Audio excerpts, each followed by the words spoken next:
கேரள சட்டமன்ற தேர்தலுக்கான வாக்கு எண்ணிக்கை மே 4ஆம் தேதி நடைபெறவுள்ள நிலையில் இடுக்கி மாவட்டம் தேர்தல் முடிவுகளை ஆவலுடன் உற்று நோக்குகிறது. மாவட்டத்தில் அரசியல் மாற்றங்கள் ஏற்படுமா இல்லையா என்பது கேள்விக்குறியாக மாறியுள்ளது.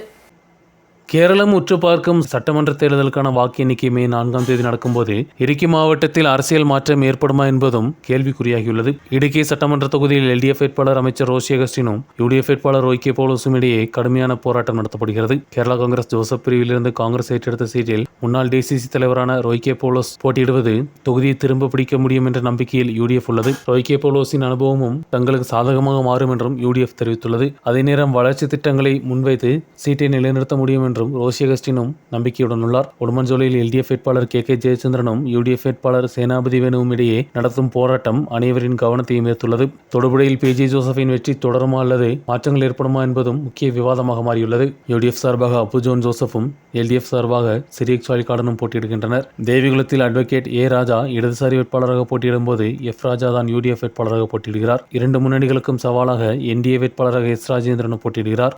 அதே நேரம் தேவிகுளத்திலும் பேரிமேட்டிலும் தோட்ட தொழிலாளிகளின் வாக்குகள் யாருக்கு துணை நிற்கும் என்பது பொறுத்துதான் முடிவுகள் வரவும் வாய்ப்புள்ளது. பட்டய பிரச்சனைகளும் விவசாய பிரச்சனைகளும் அரசியல் விவாதங்களாக தேர்தலில் மாறியுள்ளன. விவசாயிகளின் வாக்குகள் யாருக்கு செல்லும் என்பதும் முக்கியத்துவம் வாய்ந்ததாகும். மாவட்டத்தில் ஆட்சி தொடரும் என்று LDF கூறும்போது அரசுக்கு எதிரான அலை தங்களுக்கு சாதகமாக மாறும் என்று UDF தெரிவித்துள்ளது. மே 4ஆம் தேதி 8 மணிக்கு வாக்கு எண்ணிக்கை தொடங்குவதோடு ஹைரேஞ்சின் அரசியல் எதிர்காலமும் தீர்மானிக்க முடியும்.